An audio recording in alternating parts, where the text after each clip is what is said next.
नमस्कार दोस्तों, मैं हूं अभिषेक और आज मैं बात करने जा रहा हूं कवि अरुण कमल द्वारा लिखी गई कविता जिसका शीर्षक है नए इलाके में और खुशबू रचते हैं हाथ।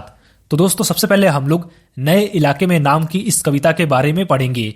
इस कविता में कवि का कहना है कि जीवन में सब कुछ परिवर्तनशील है।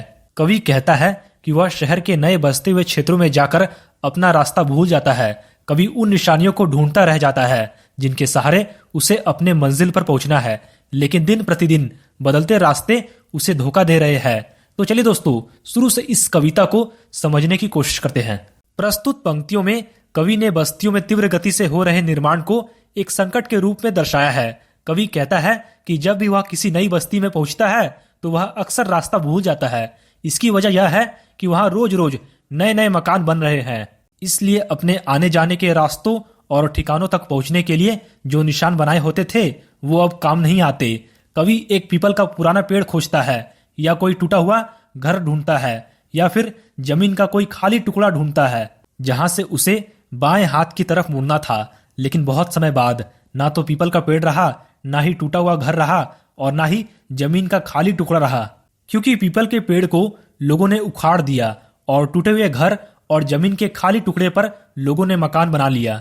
कवि को याद था कि खाली प्लॉट के 2 मकान बाद एक मंजिला मकान था जिसके बाहर बिना रंग वाला लोहे का फाटक लगा था, लेकिन अब वह एक मंजिला मकान 2 मंजिला हो गया और उसका फाटक सज धज गया। इसलिए कवि अक्सर अपने घर से एक आध घर पहले ही मुड़ जाता है या अपने घर से 2 घर आगे पहुंच जाता है।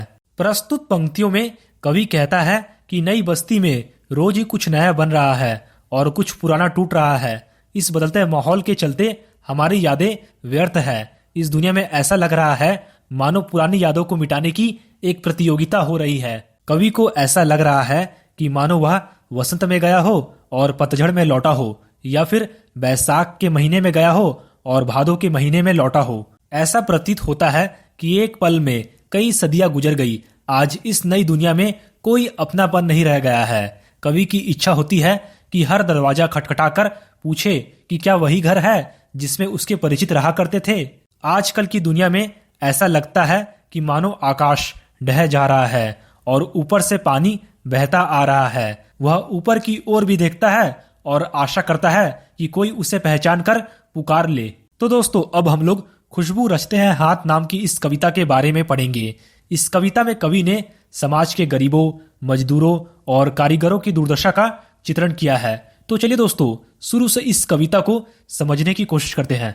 प्रस्तुत पंक्तियों में कवि सुगंधित वस्तुओं का निर्माण करने वाले मजदूरों के जीवन का भावपूर्ण चित्रण करते हुए कहता है कि हमारे समाज के मजदूर और श्रमिक लोग स्वयं दुर्गंध युक्त बस्तियों में रहते हुए भी संसार और लोगों के जीवन में सुगंध फैलाने वाली अगरबत्तियों का सृजन करते हैं। इन्हें अपने घर तक पहुंचने के लिए कई नालों और कूड़े करकट के ढेरों का सामना करना होता है। बदबू के कारण इनकी नाक फटने जैसी हो जाती है, लेकिन फिर भी ये उसी कूड़े के ढेर और नाले के सामने अपने टोले बनाकर रहने के लिए मजबूर है।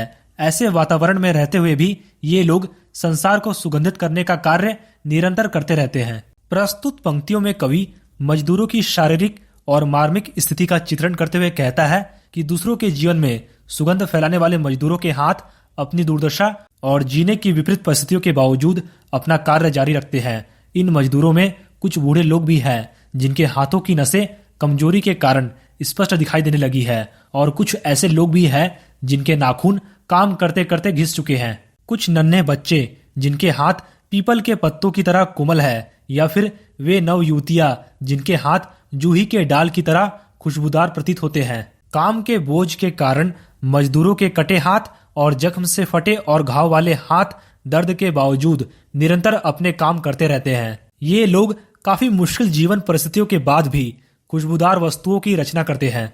प्रस्तुत पंक्तियों में कवि यहाँ जीवन की वास्तविकता का चित्रण करते हुए कहता है कि देश की प्रसिद्ध अगरबत्तियां इन्हीं गंदे मोहल्लों में श्रमिकों के द्वारा दयनीय और विपरीत परिस्थितियों में बनती है।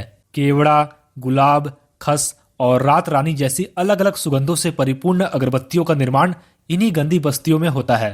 ये श्रमिक स्वयं गंदगी में रहकर भी दूसरों के लिए खुशबूदार अगरबत्तियां बनाते हैं और पूरी दुनिया में सुगंध फैलाते हैं। तो दोस्तों, इस वीडियो को लाइक और शेयर करके आप हमारा आत्मविश्वास बढ़ा सकते हैं और हमारे चैनल पर पहली बार आए हैं तो चैनल को सब्सक्राइब जरूर करें। धन्यवाद।